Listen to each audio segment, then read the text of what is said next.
Welcome everyone to another Creator Chat. I'm James, and today I'm joined by Sarah Firth, who is a cartoonist, artist, writer, speaker, and graphic recorder who has been published extensively in Australia and overseas, and her work has appeared in the Eisner Award-winning anthology Drawing Power and the Ledger Award-winning anthology Neither Here Nor Here. She's also a founding member of Graphic Readers Australia, a not-for-profit professional association that supports the graphic recording community in Australia. And she's just published her debut graphic novel, Eventually Everything Connects, and she's joined us today to tell us a bit about it and her work in general. Hi, Sarah. Hello. How are you going? Thank you very much for that lovely introduction. Yeah. So as a national group, based across the land that we call Australia, Ali Graphic would like to acknowledge the traditional custodians of this land and acknowledge that sovereignty was never ceded. I'd specifically like to acknowledge the Wurundjeri people of the Kulin Nation as the custodians of the land on which both Sarah and I work and live, and to pay respects to their elders past and present, and to extend that to all First Nations people across the land. So, yeah, welcome, Sarah. And to get us started, do you want to tell us how you first got interested in comics? Yes. Well, I first got interested in comics through my sister, Adie Firth, who's also a comics maker, and I used to sneak into her room and steal her comics and read them, and she would get very grumpy at me. But yeah, she had lots of like early Matt Groening, so the creator of The Simpsons, like early Matt Groening comics, a lot of Robert Crumb comics that I probably shouldn't have been reading that young, and just like lots of really interesting like indie British comics like Hooligan's Haircut, and that's all I can think of at the moment. But yeah, lots of like kind of zines and underground stuff. And so I really, like, I was her little sister. I copied her fashion. I read all the same comics as her. I listened to the same music, you know. So that's how I first got my taste of comics. But also we always had lots of like Tintin and Asterix in our house because my family, like I have a lot of family in France and Germany. And so we had a lot of French and German copies of those books. And so I would read those as well. So those were quite a influence, and like I love the colors and the action in those as well. Yeah. I can relate to that. I'm the older brother, but I always got annoyed when my little brothers would steal something that from a book that I was reading or something like that, but secretly really pleased because you know they liked it too. Yes, I'm influencing them with quality media. Exactly, yeah. So I'm sure Adie felt the same way. Yeah. She had good taste. Yeah, good. So building on that, how much have you had to do with libraries, both as a reader and as a creator? So I have loved libraries since I was little. To me, they're like a quasi-religious space to me, in the same way that like an art gallery is. They're these secular spaces that you can come and enjoy and think and engage. And I feel like particularly now in this day and age where everything's like, you know, hyper commercialized, I feel like public libraries particularly are a little bit of a miracle. You know, like they're just such important spaces for all kinds of different people of all different kinds of ages to access information. So I just think librarians are the best. And yeah, like I, unfortunately, as someone who's dyslexic, I need to underline and dog ear and tag my books and basically trash my books. So I try not to do that to library books, obviously. So I don't borrow as many books as I would like to, but that's kind of just, you know, I often need to buy books so that I can mangle them so I can read them. But like I really enjoy spending time in libraries, you know, hiring things out, looking at them. So yeah, just love libraries, always have. Yeah, I used to always go and do my homework in the library as a kid. Just have liked the vibe since the beginning. Yeah, that's great, and thank you very much for not marking library books, getting your own to mark up and stuff. So yes, appreciated very much. So you're here to talk about the your debut graphic novel, which by the time this is released will already be out. Yes, eventually everything connects, and It's a collection of 8 essays that are a mix of lived experience, daydreams, science, philosophy, history, pop culture, memes, great ideas, and silly ideas. And you've managed to fit all of that in the book. That's an effort in itself. Um, and so the title's eventually everything connects. And each essay is kind of standalone and self-contained, but there are themes that run through the whole work that link these essays into a cohesive whole. Sound about right for it? It sounds great. I mean, I always hate the doomed question of, so what's your book about? And I'm always like, oh, I don't know how to talk about it. But I feel like that is a pretty good summary of Cool. what it is. So I'm not going to ask you to tell me what your book's about, but I'm going to ask for your elevator pitch, your really short pitch on why people should read it and why libraries should have it in their collection. Okay. Okay, like I've been told to come up with this and I should have this and I still don't have it because nothing is quite succinct. I'll talk about the vibe. I'll go with that. Okay, so you know how a lot of the time these days you're just like, what is going on in the world? And like, why is stuff so complicated? And like, what do I do? And like, like that feeling. This book is very much about taking that feeling and trying to just kind of hold it and make some sense of it. And so a lot of people who've read this book have said to me that they've really enjoyed it because most people these days are feeling like, and this book is just a little bit like shared. And then it's like, we're in this together. We're figuring it out together. Who knows what will happen, but we're all here, and like just some kind of compassion or love or a little bit of lightness in the mix of that. Yeah, that's really, so I actually adored it. It's fantastic. And that idea of acknowledging the but that shared togetherness around it definitely comes through. It's really a strong one of the reasons why I like the work so much. So yeah. And it's nonfiction. So this is not something that's usually associated with graphic novels and graphic storytelling, or as Will Eisner put it, sequential art. So what was it that drew you to create the nonfiction through the graphic medium? I think I've always gravitated more, like I've done some fiction, but I've always gravitated more towards nonfiction or like creative nonfiction. So taking actual events, actual stories and moments, and then sort of weaving those into a story. And I guess making comics or making work that's visual and textual is just how I think and work. So it couldn't have been any other thing. Like it needed to be a comic, sequential visual narrative. And so, yeah, I've just basically made the work that I wanted to make, or make the book that I wanted to see in the world that I couldn't find. And like essentially a lot of the stuff that's in the book is actually philosophy, I guess you could say. Like the book is eventually everything connects 8 essays on uncertainty. And to me, uncertainty is kind of the underpinning thing that drives philosophy, of like curiosity of like, why are things like this? How is this happening? You know, what do we do? What does this mean? What should we do? What should we do? All these sorts of questions come from uncertainty of not knowing. And I feel like comics are kind of very malleable in space and time, and they're a great way for exploring questions, topics, feeling through feelings and that kind of stuff. So I guess what I'm trying to say is that like the format of the book just kind of came naturally to me because it's how I think and how I make. And so whether that's representative in the broader market or not is like not irrelevant to me, but it's more just like I wasn't trying to make a book to fit the market or whatever. Yeah, if that makes sense.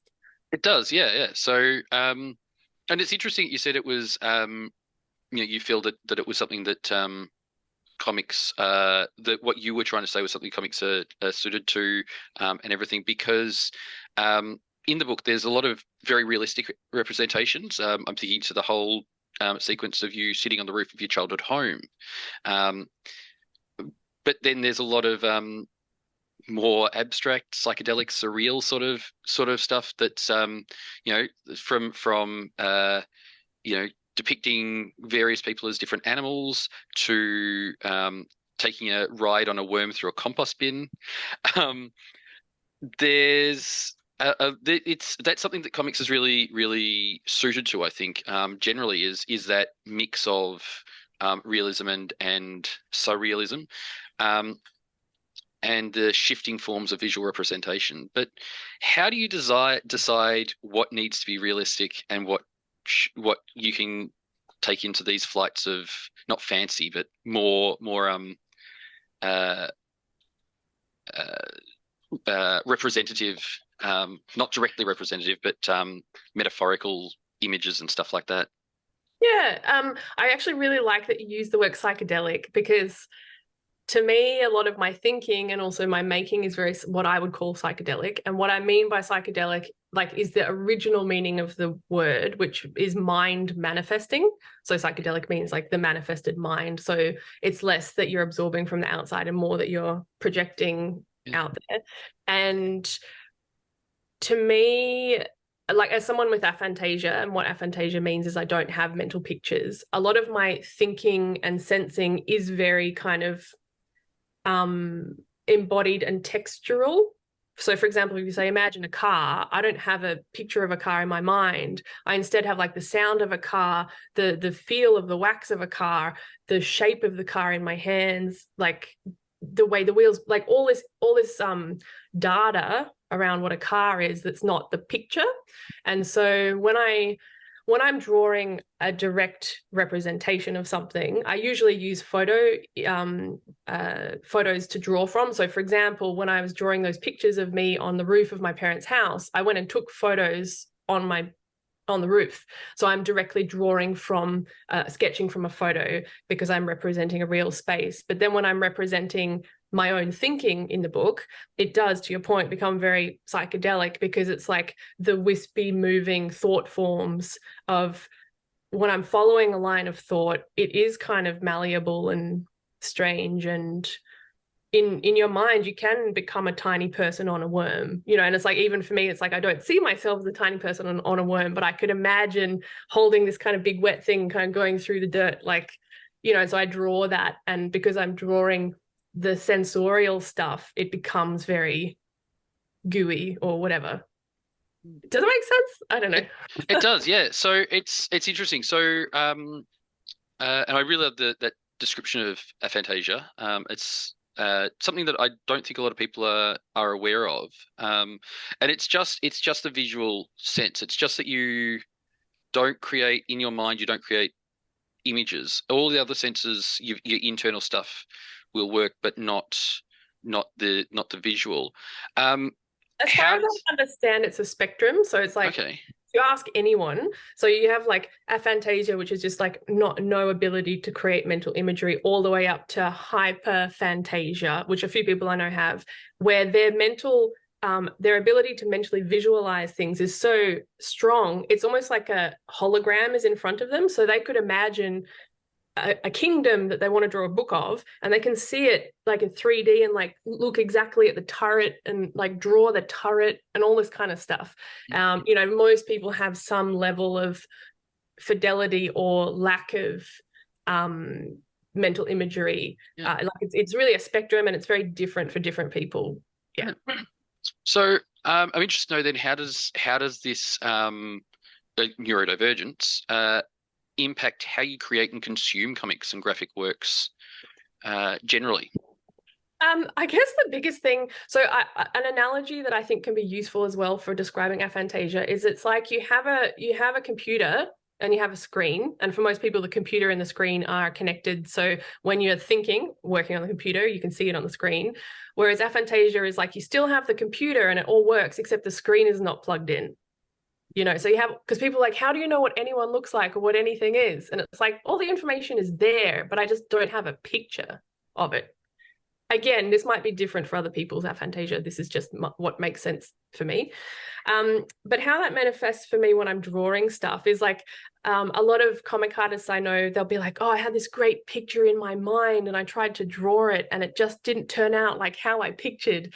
Whereas for me, I don't have a picture. So I'm literally discovering the thing as I'm putting pen to paper, which is part of why I've loved drawing since the beginning of time, because like, it's just this thing of like, I can just be here. And it's like right now, I don't have a picture of a face in my mind. I'm just like, responding to that and then to this. And, it's like that, it's like magic to me because it's not here. It's just like, it's like coming out of here.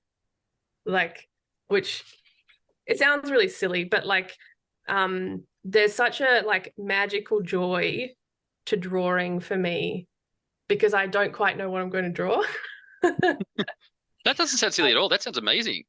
It's fun. It's fun, except that sometimes, like if I'm wanting to draw myself sitting on the roof of my parents' house, I kind of want to get that right. Like I want it to look like the roof, And so when I'm doing something like that, I will actually like take a photo so I can draw it properly, and like, so I guess that's the other way it influences how I work is like when I want to try and get something right, I need a picture of it. It's like if you ask me to draw a camel or a horse, you're going to get some very weird thing. I still can't draw. I can't even quite draw cars. So it's just like, and I draw all the time making comics, and I also work as a graphic recorder where I draw all the time live for clients. And so I'd kind of think that I'd be better at that stuff by now, but I still not amazing at it. But yeah, but that's part of why I love drawing. And it's also why, like you can see in the background here, I've got like stuff all stuck up on my walls here, which are pages. This is one comic, and then this is chapters from my book. And as I was working, I would stick the pages up on the wall because I just couldn't visually remember like what I'd done. And so I need to spread out a lot. I kind of create a like hybrid brain, like out on the walls and stuff. Because otherwise I feel like I've done nothing. And that's something weird about working digitally is like it's all trapped inside the iPad. And so I'd finish work for the day and just feel like I'd done nothing because it's like I couldn't, yeah. So I very much need to like help facilitate myself with visual thinking tools to make sense of stuff. Yeah, that's great. I love that idea of the external brain. I'm going to use that in future whenever anyone complains about my messy desk. It's not a messy desk, it's an external brain. So while we're on the images, this is definitely not a book for kids, and the topics covered are very adult in nature. Not necessarily. So there's nudity, sex, drugs and their use, all that sort of stuff, but also just the concepts and the philosophical concepts dealt with are very adult-oriented concepts, and this is all reflected in the art. So unfortunately, comics are still viewed as a children's or teens medium. Was there any pressure on you when you were creating this to make it more palatable for a younger readership? And if so, how did you push back and produce the book that you wanted to produce? Yeah, that's a really good question, James. So this book took 8 years to make.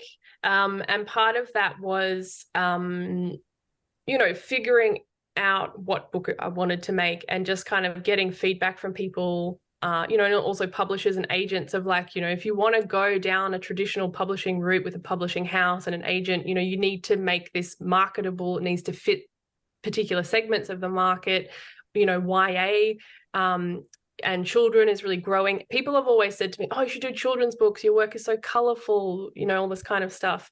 And I had to keep kind of doing this check-in with myself of like, I'm getting one signal from the people in my life saying, oh, I should go this way. And, what if you this, it'd be good for you, blah, blah, blah. And then having to check in with myself and being like, but what really excites me? What really lights me up? What do I love? Because I need to have that like little fire in my heart and my tummy to kind of put in the effort to make the stuff. And I just realized, you know, I just really enjoy more adult stuff. You know, even though my art looks kid friendly, conceptually, emotionally, topic wise, I just prefer adult stuff. And I just went, you know, I need to lean into that, I guess, which was always a risk. And it meant, and this is part of why the book took 8 years, is I just got so much rejection of people saying, this is cool, this is interesting, but we have no idea how to market this. We have no idea how to sell this. Who is going to buy this? You know, we're going to have all kinds of trouble because, you know, kids and parents will pick it up and then they'll be like, oh, you know, it's full of adult stuff, and, you know, make a huge noise online and everything. And so, yeah, it's been a little bit like Sisyphus here, Yeah. pushing a boulder up a hill again and again a little bit. But then I also just like, because of my exposure to comics in like Italy and France, there's a lot of adult comics in France. And so I was just like, what's culturally normal in this country is different in other countries. And that exists and it's real. So I'm just like, I'm going to stick to my guns and keep pushing for this thing. You know, and it's like, I could have always self-published this, and I've self-published lots of stuff prior to this, but I really wanted, you know, a big chunky book like this to have the support of, you know, publishing house and, you know, proper distribution, and, you know, just lending that kind of, I don't want to say credibility because I feel like that's really problematic, but I just wanted that support, you know? And so, yeah, this was very much, you know, pushing against the grain in lots of ways, like conceptually, thematically, as a book, you know, and I got so many rejections. But then eventually, Nikia Louis, who has a new imprint with Alan and Unwin that's called Joan, she's a real advocate for stories and types of art that are pushed to the margins. And she saw this pitch for this book and just went, this is really different. This is really exciting. I really want to support this. And I feel like in today's, you know, market, it really takes people who are really visionary and really pushing for a new, fresh, different voice to emerge to allow that to happen, because otherwise you do just get, you know, lots of books being made that are the same kind of thing that sells, which is not bad, but it just means that people miss out on kind of new, different things. I'm sorry, I'm giving a very long answer, but yeah, it's been a long 8 years, and this book almost didn't happen. Like, this is a slightly funny story. I had so many rejections that I got to a point where I was really frustrated, and I actually was like, this is actually not going to happen, and I need to let this book die. You know, I just got to this point where it's too hard. It's not going to happen. So I actually went off to the hills to chop wood, which is a normal way to deal with stress, surely. And so I'm there chopping wood, and I was like talking to friends who've done graphic novels that didn't pan out. And I'm like, how do you let a book die? How do you process the grief of years of work kind of going nowhere? And I was just like really getting ready to just let it go. And then I got a call from my agent saying, Nikia wants the book. She loves it as it is. You don't need to make it more this or more that. Just, you have creative freedom. And I was just like, what? Okay. You know, so it was like, I feel like it was like this close to not getting made. Wow. Yeah. So I feel profoundly lucky. Like, I feel profoundly lucky. Yeah. I think we're all profoundly lucky because it's an amazing book. So it would be a shame for it to have not been made. But it's interesting what you're saying about support, because the book's also received funding from federal, state, and local government, I believe, including Australia Council for the Arts, which I think is now Arts Australia or something. They've had the name change this year. Creative Victoria, and the UNESCO Melbourne City of Literature stuff, which is through the Wheeler Centre, if I'm right. Yes, and also City of Melbourne as well. It's just the City of Melbourne. Yep. Cool. So what was the process like for getting the funding and working with these grant issuing bodies? And are they becoming more receptive to comics generally, do you think? Or is it still something that, you know, writing related stuff is still very much, oh, it has to be a novel, nothing graphic? Yeah. Okay. So prior to writing books, writing a books. I was actually a sculptor. And so coming from fine arts, one of the main ways that people would get funding is either doing projects and commissions or arts funding. And so I've always kind of had arts funding on my radar as a thing, as a really great asset that we have in this country to be able to fund and get the time to do work. And so with all my rejections, I was just like, I still want to make this book, but I need some time and I need some money because otherwise this will take me forever. So I applied for different grants. And I think that because my book is like interdisciplinary, like I talk a lot about science and philosophy and technology and various things. When I was writing my grants, I was very much like talking about wanting to expand what graphic novels can do, expand the market, connect with, make a hybrid thing that connects with different people, as opposed to it's just comics for comics readers in a very already industry standardized way. And so I found that, so I got a lot of funding for this book that was amazing and gave me time for the research and production, just so much. Yeah. The grants were phenomenal and amazing, and I am always advocating for people to apply for grants. And I'm also very interested in like helping share my grant applications with people so they can see how I've applied and see what they can do in that way and, what works.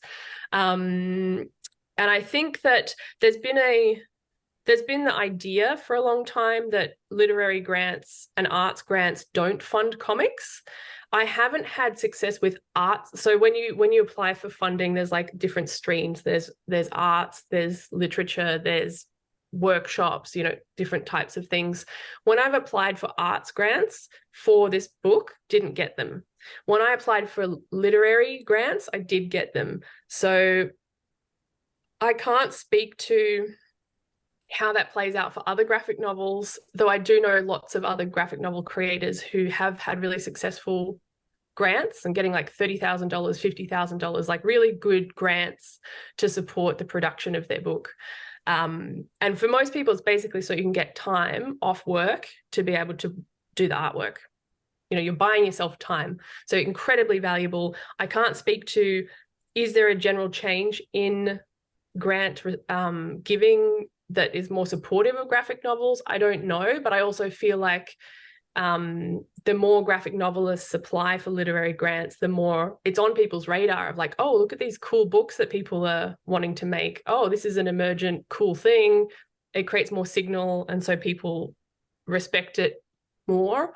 But it also depends who's on the adjudicating panel of the applications, because they might be anti-comics. Who knows? Like, you might get an anti-comics person on your particular application round and you're stuffed. I don't know. So there's lots of factors there that I can't know. So, but I would say, like, given the number of people and myself who have got grants for supporting their books, it is definitely an option. It's very competitive, but it's still, why not put a bit of time in, do the application, see if you get it, Yeah. And would that extend to, do you think, libraries applying for grants for comic related, so series of able to run workshops with creators, able to get creators into talk, do artist writer residency sort of things, all of that sort of stuff? Do you think that's something that is worth libraries looking into? Yeah, absolutely. Like, I think I don't know about libraries themselves that have got grants, but I do know people who have done events in libraries around comics. So, for example, Gina and Owen, who ran the Paper Cuts Comics Festival in Adelaide just recently, that was arts funding. And I think like Read to Me in Sydney has done stuff with the libraries, and that was arts funding. I'm trying to think of there are other examples that aren't coming to mind, but I definitely think that there's no harm in applying. And the other thing is, with most arts funding and literary funding in Australia, there's a person you can call and you can just talk to them and say, hey, I'm from a library, would really like to do this. How can we make that fit with the funding requirements that you have so that it's a competitive application? And they will help you because they want to support the arts, Yeah. That's great. And before we move on, just shameless self-promotion that we have a creator chat with Gina and Owen about paper cuts. If you after you've finished this one, because stay tuned, because I'm sure there's lots more very interesting stuff from Sarah about her novel. But there'll be the if you go back through the podcasts and the stuff, you'll be able to see the or see and listen to the chat with Owen and Gina about putting on paper cuts. So, as I mentioned at the start, in the introduction, you've been involved with 2 award-winning anthologies, and that barely scratches the surface of the various additional nominations and recognition for all of your work.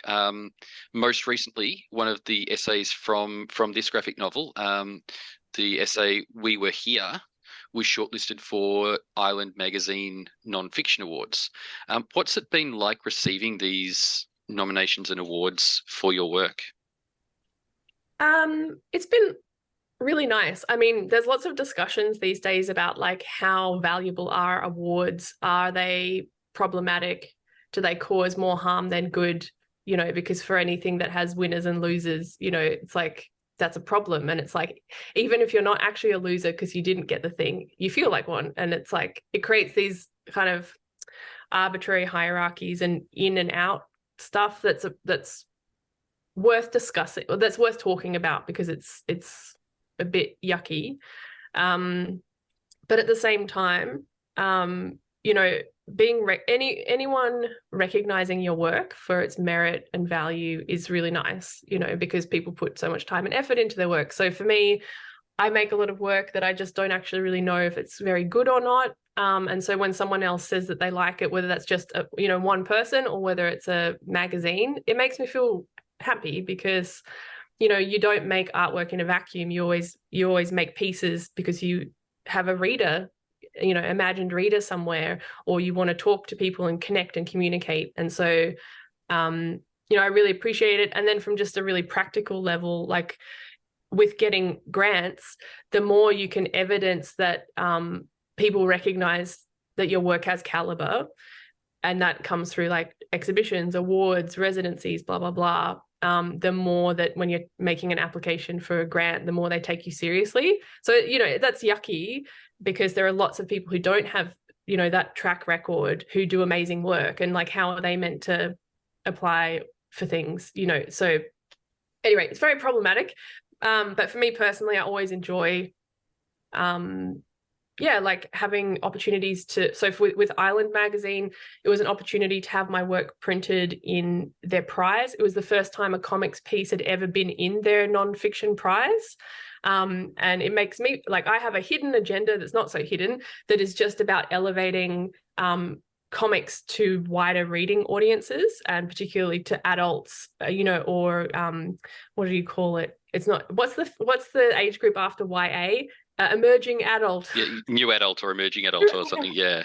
And it's like, I feel like there can be this thing where there's like comics for children, YA, and then this just drop off. And it's like, if you don't transition to prose books, good luck. You're a child forever. But I feel like, no, like there should be comics across the whole lifespan for people. And so, yeah, I have this thing of like, a lot of adults will not read a comic book unless it's in a more adult literary space. And so to me, that's also a win for comics more generally, of that, like, I would love it if comics were more respected and acknowledged as an art form, right? Like film. Like when you say, oh, I like films, people don't go, oh, what, like Thomas the Tank Engine? It's like, no, like, to me, comics are just a medium like film, and there's multiple genres. And I would just love for general readers to understand that. So it's like, if they love, I don't know, romances, there's romance comics. Go get your romance comics, Yeah. Yeah, I think honestly, I think film does suffer from that to a certain extent, because if you look at animated film, that's very rarely in the English speaking world do you see animated film aimed at adults. So, and I think that suffers from the same sort of thing as comics, of this is a kid's medium. But yeah, it's hopefully that's changing, and we at Alley we love when other people are also promoting comics as for everyone. So thank you very much for that. Yeah. Um, so It's an interesting thing because like I'll just so some people are like, oh, why are you naked on the cover? Now that's not something that I actually wanted to do, but the the team I was working with were like, we need something on the cover so people know that it's adult. And what says adult? A naked lady. So that's why there's a naked me on the front, is just it's meant to scare away the children. But it's created problems for like people sharing the book, because sometimes people are like, oh no, we can't have any nudity. So you see people like recommending the book like this. yeah. But that was like, yeah, a very strategic thing that they said I had to do. Yeah, I can see the thing there that yeah, it's a good shorthand, easy way to say, yeah, this is not going to be kid friendly. Yeah. They can steal it off their older sisters if they want to read it. Yeah. So the two works that I mentioned before, the Drawn Together and Neither Here Nor Here, both anthologies, and but very different publications. Drawing Power, not Drawn Together. That's a completely different thing. Drawing Power, that was published through Abrams, which is a big international publisher, and Neither Here Nor Here were through Petrie Press, which is much smaller local publisher. How are the experiences of working on these two anthologies similar and different? And what aspects of, clearly you're drawn to, pun not intended, but I'll take it, drawn to working with others on anthologies and stuff. So what aspects of that do you enjoy? I guess I'm just a person where it's like if an opportunity presents itself, I'll often like jump on it and be like, oh yeah, okay. It's like that's how I came to making this book, is like I found out about the comic art workshop, which is a amazing group of comics artists who get together. And I wanted to apply because I was like, these people are cool. I want to go and do that. And so I came up with a whole book, and it's like similarly, I got asked to submit a piece to Neither Here Nor Here. And I think that came about just because I chatted with Sid Stones about how at university when I was a sculptor, I used to have fake pubic hair glued on my welding overalls, and they were just like, what? And then it caught on fire. So there was a whole story there. It's a very interesting little story in that anthology. It's great. Very art school, that. But yeah. And it opens the anthology too, I think. Yeah. So I don't know. I quite enjoy anthologies that are on a topic with different people responding to that topic. So you have a multiplicity of perspectives. And similarly with Drawing Power, that's a anthology about sexual violence and gendered violence towards women and non-binary people. And I felt like that was really important because of the diversity of experiences from different people, different countries. And so I felt really honored to share one of my stories from a really toxic workplace in that anthology, and particularly with topics like that are so hard and difficult and challenging. There's some kind of safety in numbers as well with something like that I felt was really important, because it's a chorus. It's not a solo, it's a chorus.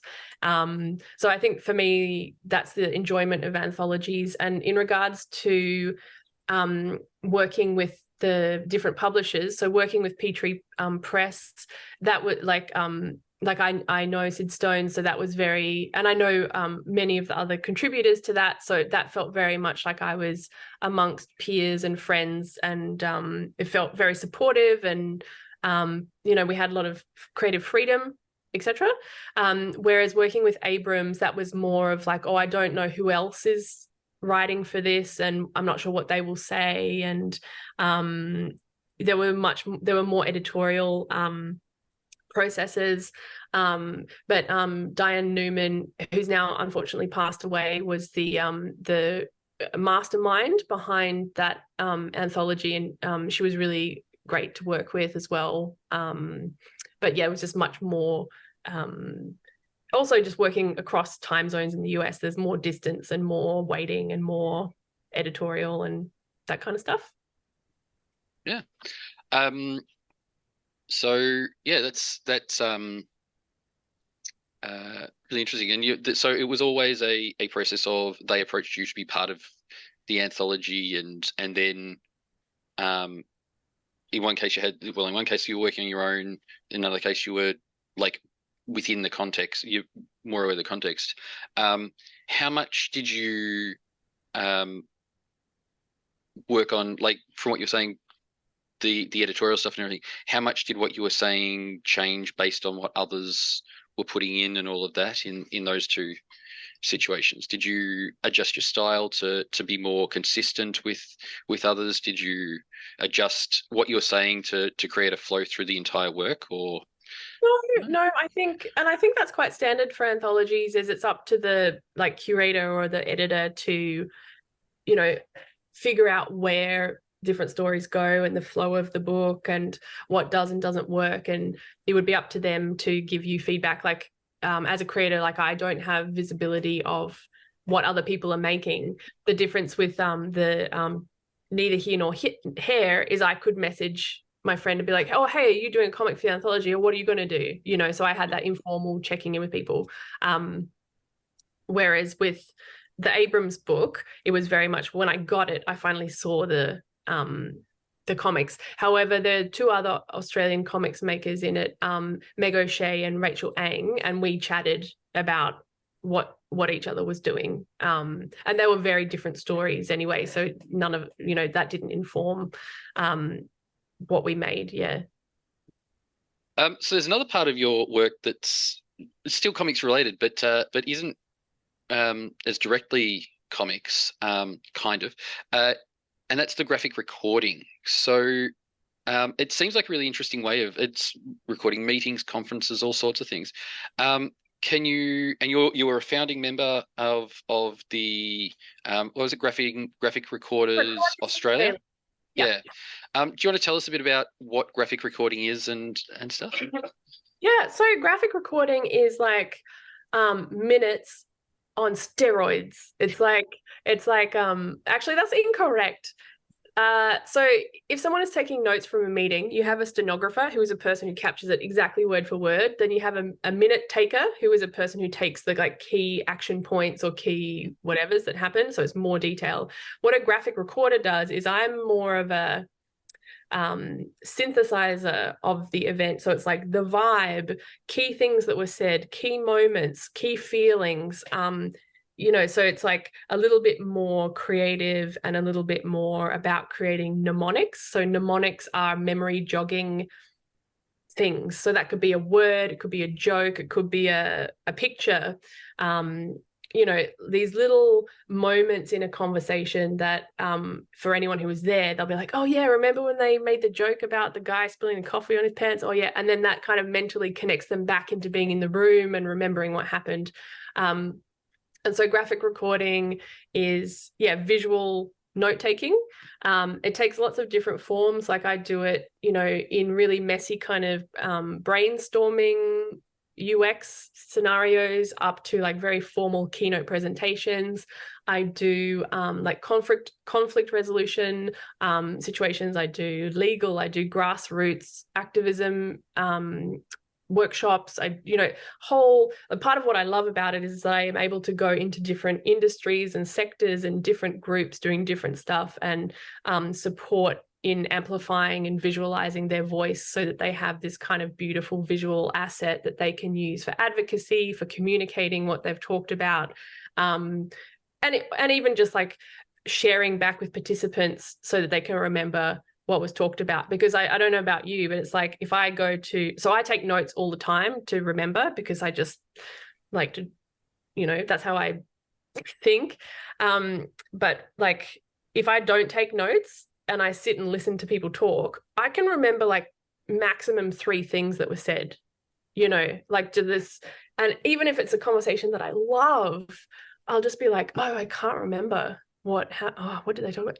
So I very much am feeling a need there where a lot of people also don't have time to either read back through the minutes or listen back to a 2 hour long conversation. And what a graphic recording is just another tool in the ecosystem of ways that you can capture information that is quite efficient, because I think it's something like your brain can recognize an image in like a split second, and it takes you a little bit longer to recognize a word, etc. And graphic recordings are a really great way to get the gist of and remember a conversation.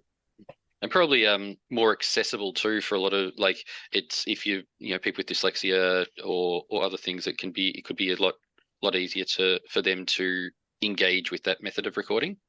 Yeah, absolutely. And there's no one size fits all, and like graphic recording is better than a report or whatever. It's more that it's just another way of engaging with content that can be helpful and useful. And like I often do work with community where English is a second language or literacy is very low. And the feedback I get from that is that graphic recordings are a really great way of getting people better engaged with the content and the information so that they have better access. So like to me, that's really important as well. Yeah. And to give people an idea, to my mind, the finished product, when I've seen them, they often look like an infographic, like you'd find on online stuff. Is that a good way to think of them? Yeah. So I also create infographics. The differentiation I'd make between a graphic recording and an infographic is that a graphic recording is created live. So like as you're talking, I'm listening and capturing, and it happens in time and space. It's durational, whereas an infographic, someone might give me a report, like I have one right here I'm making an infographic for. So like this is a report of like we want to make visual assets, and here are the things we want to talk about, and I then take that and create a visual map of information from a pre-existing document. And that to me is an infographic, because there's no live element. It's more just me figuring out how to make complex information interesting and digestible. Yeah. So so the difference between infographic and graphic recording is a bit like working from a script compared to ad-libbing what's happening based on what's happening. Absolutely. Yeah. Absolutely. Yeah. So that's really interesting. I'm fascinated by it. It's not something that I've been across before. How does doing the graphic recordings influence your work on comics and graphic novels, and vice versa? How does comics and graphic novels influence your graphic recording? Oh, look, they really cross-pollinate, I guess. Yeah. I guess the big difference in my mind is that like when I'm creating graphic novels or comics or stories, they're very much about sequential pages. And they're very much like, my story to share with someone. Whereas graphic recording to me is much more of a kind of strategic service. So I'm always, and I do it as a paid job. So I'm always like, who is my client? What value am I adding to like, what problem am I solving for them? What am I listening for that's of service to them? What's useful to them? What's the value add here? So I'm very focused on them and what they need. Whereas with my stories, it's very much, creating my own world to share. So it's kind of conceptually different, and different in its the way I serve it. Yeah. Or something. Yeah. But formally, it's like this. It's very similar. It's like you have words and pictures working together spatially to tell different kinds of stories. I would say graphic recording is typically less sequential. That said, I was working for a domestic violence event, and they wanted to have comics panels in the graphic recording to show the process of like, if you are in a bad situation, what are the steps that you take, with managing your money, finding a safe house, and that's a very sort of sequential process. And so that was much more comics looking, I guess. So there is a lot of overlap. Yeah. It's interesting you mentioned that. So does the first thing you went to when you were talking about it becoming sequential was turning it into panels? Is that kind of a point of distinction that you use as like if it's not like you don't think of them as panels if it's not sequential, and then if you start to put in sequential, you start to make panels, or is that, or am I reading too much into an offhand comment? I feel like it's a bit.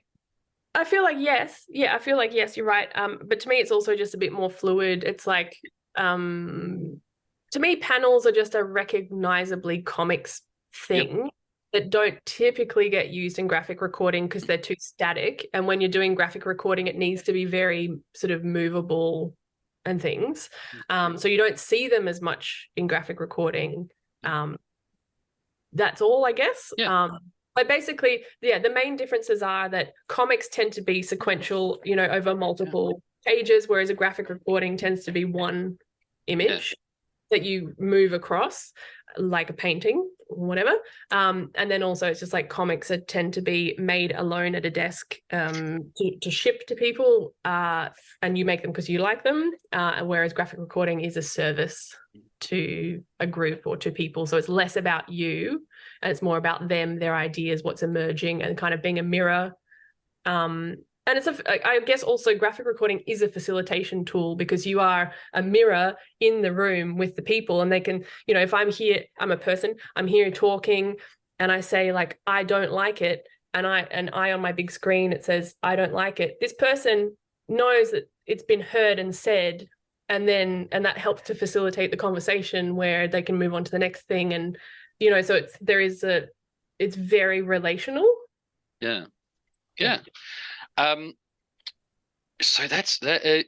If like, I'm sure there are other people who are going to be going, this is a really interesting concept, and want to learn more about it.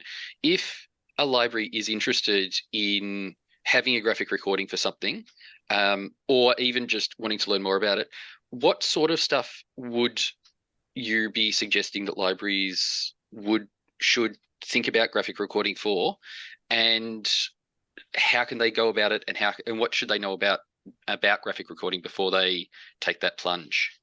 Yeah, so a great place to start out is looking at the Graphic Recorders Australia website. So that is an association that we set up that is a kind of hub of information, connections to different people in the community who do this kind of work, all these different kinds of practitioners, different it's similar to like the ACA comics page where it's like recommended rates and like how do you engage a graphic recorder? What does a graphic recorder do? Sort of an educational portal.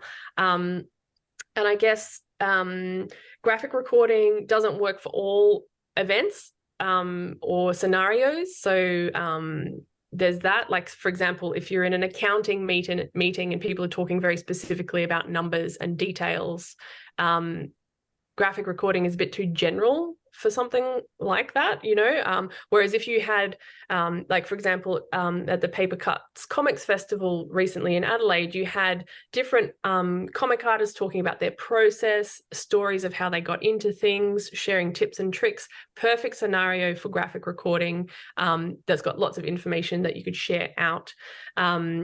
And then when it comes to, so for example, I do a lot of training courses on graphic recording. I have a little free online course that's just sort of the 4 basic skills to be able to start to do graphic recording.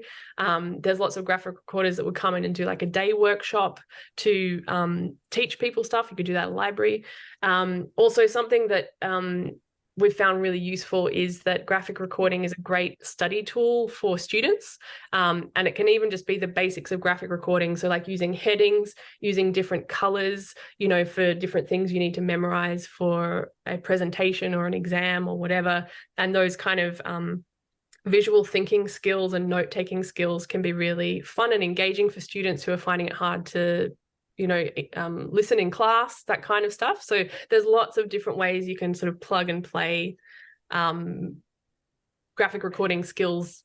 So yeah, like it's like the world is your oyster. There's so many things you could do, Yeah, that's great. And the URL for the graphic recorders that you're talking about, that's www.graphicrecorders.org.au. Is that right? Yeah. I'm not actually sure of it off the top of my mind, but yeah, I think so. Do you have show notes in this that we could put it in? Yeah, we can put it in the description, I'm sure. Yes, it is www.graphicrecorders.org.au. Cool. And So that also has free kind of meetups. Like we do drawing meetups where different people come and talk about how they do what they do, and you can kind of do drawing jams together and like practice drawing different stuff. And very similar to comics. It's a beautiful community of people, so very friendly. Yeah. Yeah, so hopefully there'll be some people who listen to this and go, yeah, let's get that happening at our library for something, because it sounds like a fun thing to do. Yeah. So that's bringing us up to the time that you've very kindly given us for this interview. What is next for you now that your book's out? After you've taken the time to recover from all of this process, what are your plans for the future? So I guess the next big thing for me is just like all of the fun like book publicity stuff that happens of like interviews and launches and discussions and whatnot. And if you're in Melbourne, I am having a very fun book launch at Science Gallery that's in Carlton on the 18th of October, and it goes from 5 o'clock till 8 o'clock. At 5 o'clock, people will have exclusive access to the Dark Matters exhibition that they have on at the moment at the gallery. And then at 6 o'clock, myself and two other amazing friends will be doing a very special secret surprise performance that will only happen once in all of space and time, so don't miss it. 6 o'clock. And then we'll have a comics reading and also a Q&A about the book with Vijay Rajan, who's an amazing comedian and multimedia artist. And then at 7 o'clock, we're going to have a book cake. So you can have a piece of cake that looks like my book, and there'll be signings and sales and stuff like that. And it's all free, but you do need to RSVP just for catering and for seating. So that'll be very exciting. 18th of October, 5 till 8 p.m. And then, yeah, we'll have some launches happening elsewhere around Australia. They're not pinned down just yet.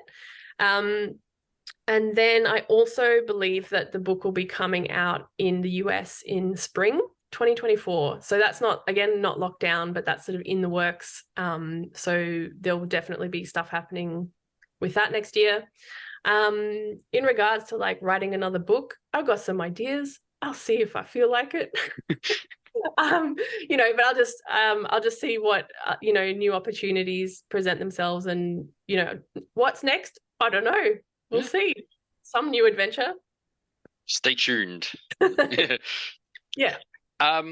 So before we wrap up, we always ask for 3 comics or graphic novels that you've enjoyed recently and that you'd encourage others to read. I understand you've got even more than 3, so looking forward to that. Yeah. So, number 1, I will say Still Alive by Safdar Ahmed. Brilliant book, very, very important book, award-winning book for all ages. It's really challenging, but really important. Highly recommend that. Next book, Our Members Be Unlimited by Sam Wallman. I feel like this is a really great summary, digestion of workers' movements in history. And I feel like there's so much to be gleaned about people power and, ways of challenging problems in this that is really moving and inspiring. And it's just a beautiful, Sam's work is just phenomenal. So highly recommend that. This is a YA book by Pat Grant called The Grot. This got workshopped at the Comic Art Workshop that I was mentioning about. So I've seen, the absolute blood, sweat, tears, and heart that has gone into this book, and it's all hand drawn and watercolored, and it's like a ripper of a story. It's a heist story. It's a ripper of a story. And this book I absolutely love, Stone Fruit by Lee Lai. Lee is just such a phenomenal artist, and the book is just so profoundly moving and simple and complex and just amazing representation of the complexity of relationships. So yeah, those are my top recommendations. And then they're all Australian. These are all Australian. Yeah. I have 3 more that I love. So Boundless by Gillian Tamaki. These are great short stories. And like the artwork is different in each chapter, but it's got just such like phenomenal. I was looking at this picture the other day that I love. Where is it? Like stuff like just like beautiful, like beautiful work.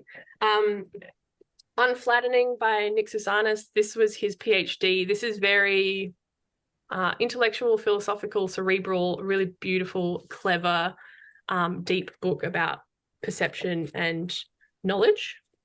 And then The River at Night by Glenn Ganges. This is by Kevin. I don't actually know how to say his last name. Kevin